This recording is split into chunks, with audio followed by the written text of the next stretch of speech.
Menopause, weight gain, and diabetes drugs are making headlines today. We have Dr. Kohli here to answer our questions.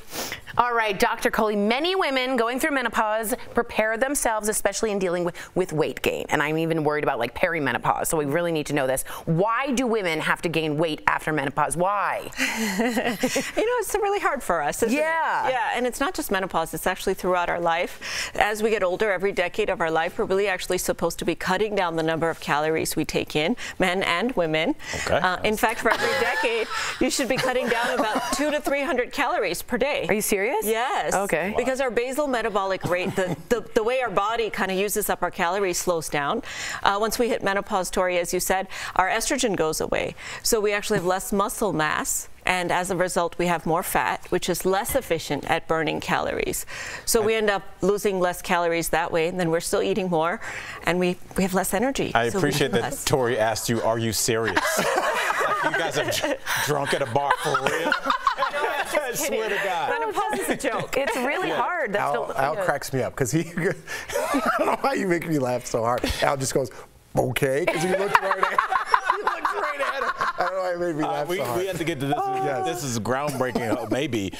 Speaking of weight, people like Elon Musk have come out and said that they were using a new diabetic drug to help lose weight. What do you think about this? Is this like another thing where we're going to have to send out a public service like, do not do this, or does this work? No, actually it works really well. So this drug that had initially come out for diabetics, we were studying it in the clinical trials, and it was working. It was helping with heart attacks and such.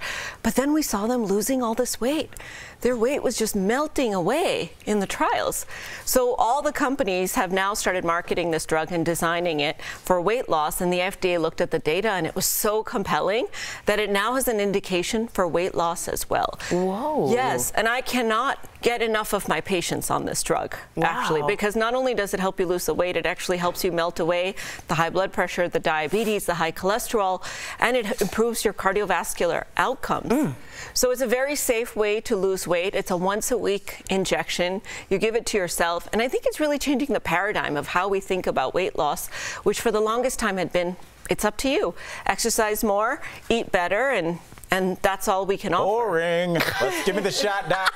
Yeah. Hit me, baby. And anyone could take this? It's not just people who are diabetic? Right. Anyone can take it who has a body mass index greater than or equal to 27 and at least one weight-related condition. So if you think about the number of us out there that might have high cholesterol, sleep apnea.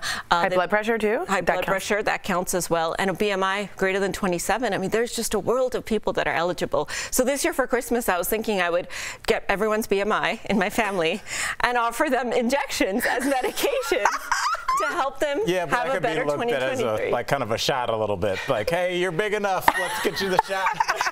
Merry Christmas. All those excuses sound like you're trying to get your marijuana card back in the day. I got all these symptoms, doc. All right.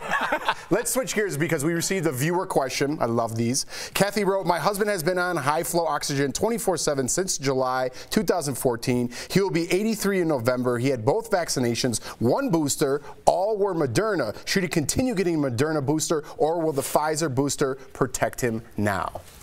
So there's not that much of a difference between boosting with Moderna or Pfizer, but all the data that we have really comes from the old booster, which was a single virus strain, remember? So the new bivalent booster, we really don't know whether we should mix and match. So there's an absence of data.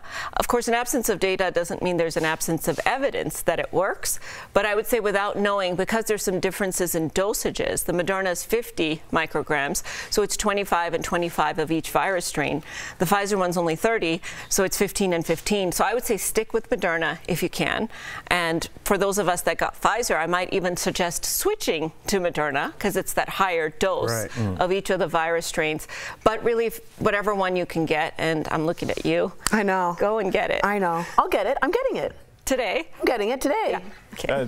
Friday. Her voice went up an octave. Yeah, I went up today. That's Tori's tell when her voice goes up an octave. We're going to hold you to it, Tori. All right, Thank you, fair. Dr. Kohli, for providing all the information. If you have a question you would like Dr. Kohli to answer, write us on social media or send us an email to info@dailyblastlive.com.